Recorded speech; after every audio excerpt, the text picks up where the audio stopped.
Saludos cordiales, les habla Milagros Elena Rodríguez, matemático de la Universidad de Oriente, Departamento de Matemáticas del Núcleo de Sucre. Es un gusto para mí acompañarles en las jornadas de matemáticas. Felicito a los organizadores que han retomado nuevamente estas jornadas tan necesarias en Venezuela y sé que es un trabajo titánico en estos tiempos. En la sesión de educación matemática celebrada en las jornadas de matemática hay una especial atención a la educación como promotora y salvaguarda de la matemática en el aula. De allí que les hablaré en el nombre de Dios de matemática y emancipación, rizomas en construcción. El objetivo de la investigación es analizar el binomio matemática-emancipación como rizomas en construcción desde las líneas de investigación Paulo Freire, el andariego de la utopía en las transmetodologías, educación matemática decolonial transcompleja y transepistemologías de los conocimientos, saberes y transmetodologías transcomplejas. Muchas de las esencias que aquí voy a presentar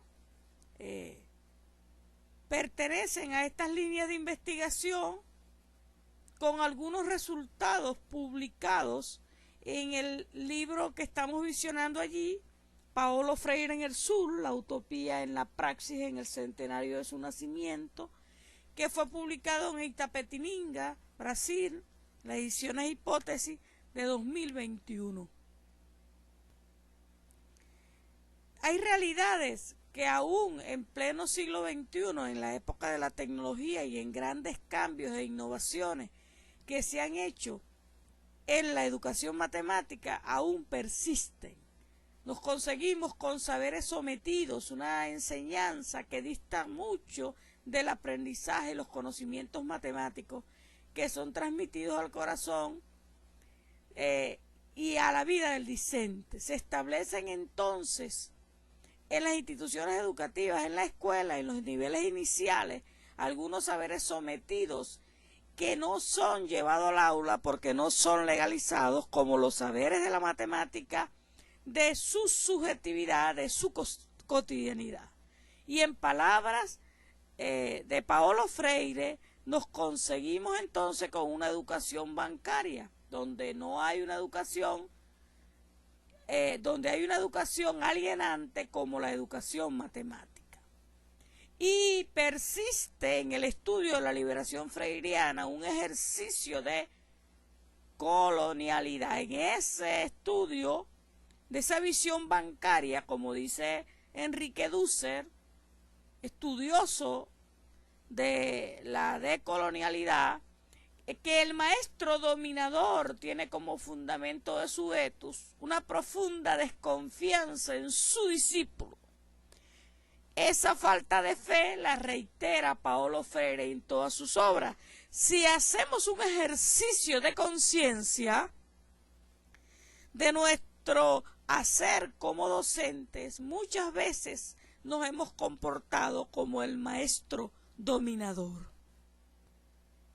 En esa matemática como distorsión psíquica del cuerpo y adoctrinamiento, el matemático belga Georges Papy, quien aportó muchísimo a la educación matemática en Brasil en los años 80, tiene palabras cuando lo entrevista Pérez que todavía están vigentes. Los niños o individuos que han estado bloqueados para aprender matemática, esto no ocurre con otras áreas del conocimiento, han estado bloqueados también en su personalidad.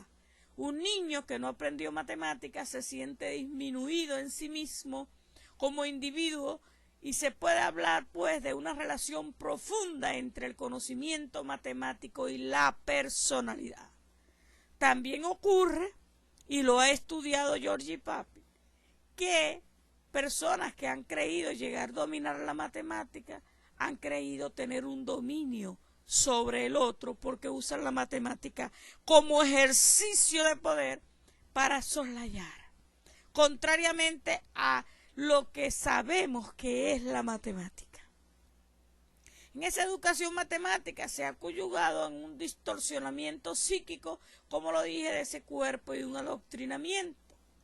La matemática toca al hombre profundamente, son palabras nuevamente de Georgie Papin. Y como la educación tiene por función revelar al hombre a sí mismo, nos preguntamos, ¿por qué se pide a la matemática que forme individuos que tomen en cuenta la eficacia instrumental de las matemáticas nada más? Partir de conceptos que están en el conocimiento común y no de las reglas del cálculo en los niveles iniciales, por supuesto. La introducción de la idea de conjunto que va en ese sentido daría entonces una idea de una matemática viva en la vida del estudiante, contrariamente a promocionar la pasividad y la obediencia. Por eso, en esos depósitos convenientes al sistema modernista, posmodernista, colonial, que ya han sido debidamente estudiados, la matemática también ha sido usada como ejercicio de poder para dominar en una colonialidad global. Ese educador tradicional aparece como un agente indiscutible que quiere llenar a los estudiantes de un contenido incambiable en su narración. Entonces usa las fórmulas y algoritmos, que es apenas una parte de la matemática, la usa como ejercicio de depósito para soslayar al estudiante, quien en los niveles iniciales no conoce de abstracción, sino de concreción, y entonces el docente se queda en la etapa abstracta y no pasa a la concreción, y allí comienza uno de los rechazos más grandes hacia la matemática. Porque mientras más se deposite en las mentes pasivas de los educandos, los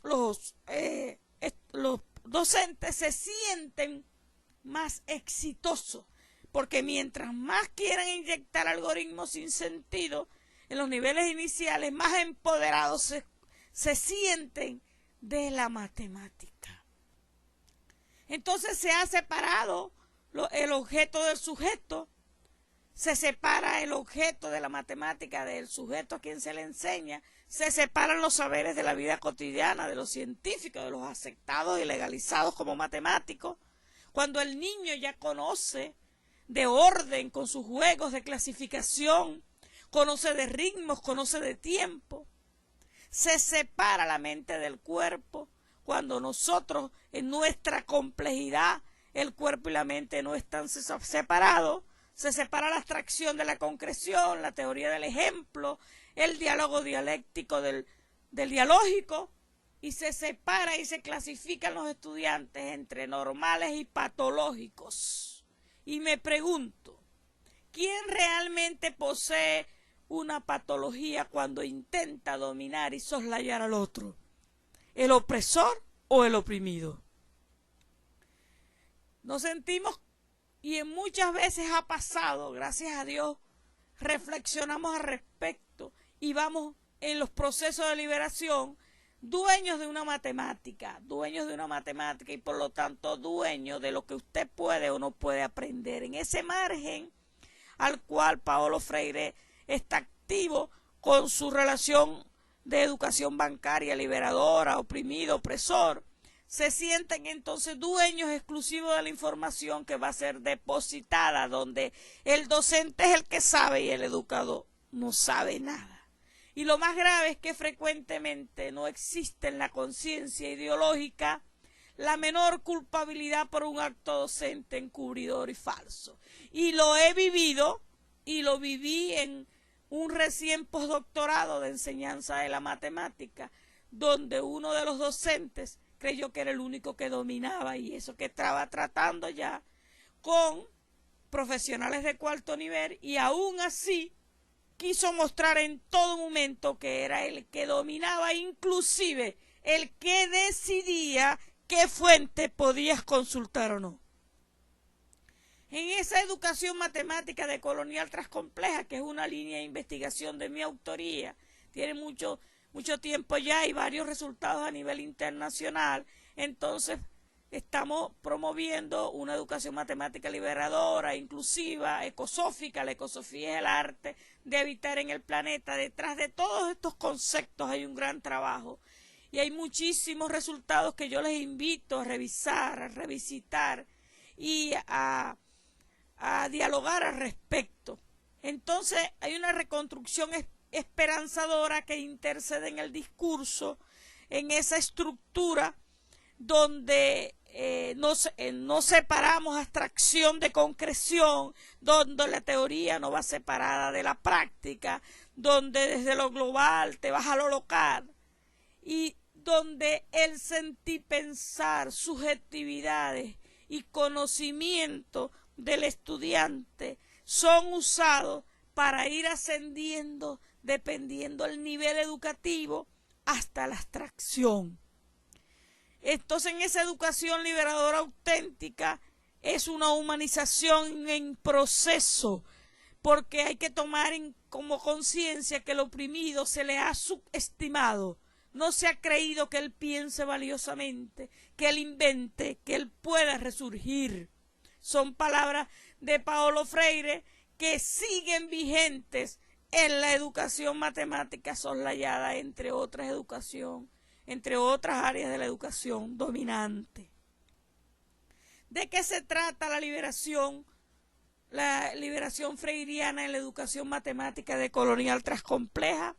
Se trata de religar desligando, es decir, que primeramente nos vamos a desligar del hecho opresivo de enseñar matemática para soslayar, clasificar y disminuir, y nos vamos a regresar diatópicamente. La diatopía busca la unión de la natura de la vida, por ejemplo, abstracción, concreción, donde se creó un pensamiento abismal desde Occidente legalizado de cómo se iba a enseñar matemática. Entonces vamos a una epistemología en las instituciones educativas que promuevan la matemática para conformar un ciudadano que, entre otras, aprenda a pensar, a desenvolverse en la vida.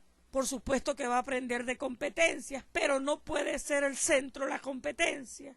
Que problematice la matemática en la educación, y para eso se exige una formación en el docente, y lo diré con mucho respeto, comenzando por mí misma, porque no basta saber matemática para enseñar matemática. No basta ser un gran matemático para poder llegar a la vida del estudiante. Entonces se exige la reflexión e implica un acto permanente de descubrimiento de la realidad. ¿Qué es eso de educar? ¿Y qué es el ser humano? Entonces vamos a ir vinculando al ser humano en unas necesidades de metacognición, un proceso de pensamiento profundo que no se alcanza estando dominado. Una razón que se aloja en la mente, pero también en el espíritu, porque nos regresamos acá a los antiguos pensadores presocráticos, los pensadores filósofos antiguos que concebían que la razón no solo se alojaba en la mente, sino también en el espíritu. El espíritu, ya comprobado por grandes físicos, una energía que no muere. Entonces, las diferentes maneras de pensar deben de ser tomadas en cuenta en el momento. Todas esas inteligencias complejas, como realmente se denominan las inteligencias de Gardner, para ir conformando un ciudadano planetario, desde matemática, etnomatemática, una matemática de los grupos comunes en una realización de su cultura, no olvidando que la matemática es patrimonio de la humanidad. Y entonces, ¿qué sería educar en matemática desde Paulo Freire? Debe existir una alfabetización política de la matemática, a la cual todos debemos asistir, incluyendo profesionales en cualquier área que rechazan la matemática, pero que no viven sin el proceso de la matemática y cultivan en la parte del desarrollo del país todas las bonanzas de la matemática. Las investigaciones tienen que ir más allá de los métodos tradicionales. Estos métodos tradicionales que han hecho mucho daño, que clasifican por un coeficiente intelectual mal calculado, basado sobre la mente.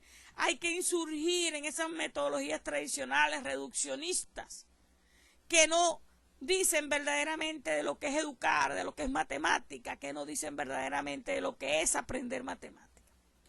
Como dice George Papi, tener en cuenta, y esta es una de las definiciones más hermosas que he conseguido de la matemática, que la matemática es un arte ligado a lo más profundo del ser humano. Y es también educación, y quisiera retumbar esas palabras en este momento. La matemática es un arte ligado a lo más profundo del ser humano y es también educación. Sé que la matemática no es cualquier ciencia, como se pueden tratar todas las demás, sino que aprender matemática es aprender de educación, porque es que la matemática está ligada a estructuras profundas del ser humano y por eso puede descubrir la razón en el individuo cuando la matemática es llevada asertivamente en la vida de los estudiantes. Por eso, formar sujetos de cambio, sin duda, sujetos empoderados con fe en sí mismos y en sus congéneres, que se van desligando de la soslayación, de la dominación y van religando en su propia transformación. Son sujetos activos de su propia transformación. Y aquí hay una categoría que yo llamo alterofilia del pensamiento, que dice lo siguiente: si usted como persona, como profesional, se preocupa por mantener su cuerpo, mantener su musculatura, que me parece que es correcto, ¿por qué no se preocupa por pensar profundo? ¿Quién estudia la crisis del pensamiento? Cuando escuchamos cantidades de aberraciones sobre lo que se piensa, ¿quién se preocupa por pensar escuetamente, irracionalmente?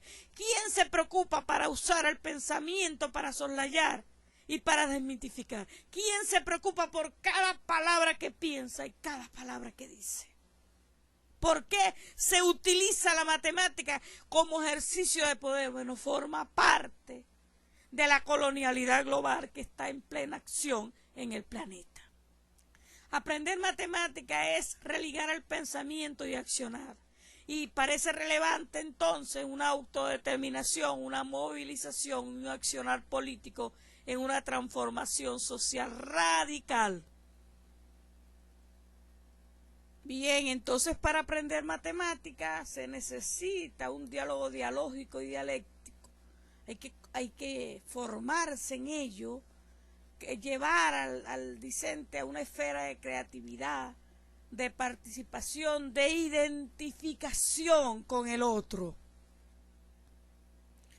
Formar sujetos de cambio, problematizadores como el andariego de la utopía, es conocer críticamente la realidad, la matemática usada para despertar la conciencia de la realidad y de la problemática actual. Pero en esa concientización y concienciación de la matemática es necesario conocer críticamente el proceso de intencionalidad de educar en la matemática. Y allí hay un gran concepto que les invito a revisitar que se llama acción cultural. Por eso hay que desligarse de las farsas políticas, de los currículos coloniales, de la matemática, que imponen entonces una matemática legalizada en el norte, y hay que desligarnos de esa inhumana condición que se viola en el proceso, en el cual se impone una matemática inalcanzable, en la cual no se quiere transitar el conocer.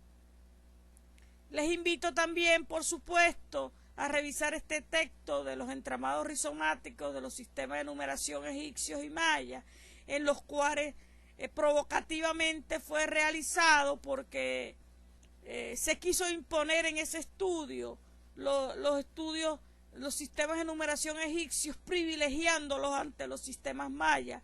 Y yo no creo que existan sistemas de numeración privilegiados. Me parece que todos tienen una esencia particular y que depende de las civilizaciones.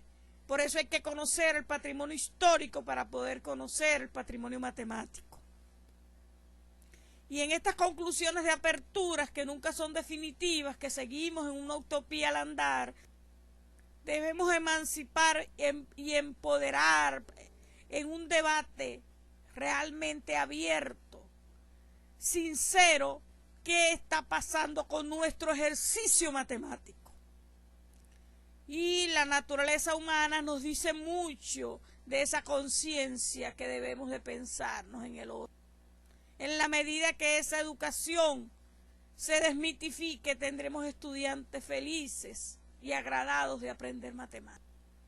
Y hay una tarea de liberación entonces, en una transformación política y social de lo que es hacer matemáticas. Esa es una esperanza que debemos de sembrar desde los primeros niveles, que no significa ingenuidad cuando usted considera que todo su grupo puede aprender matemáticas. Una minimización de la biopolítica de la educación matemática, todo ello los invito a leerlo. Es imposible explicar todos estos conceptos en una sola disertación.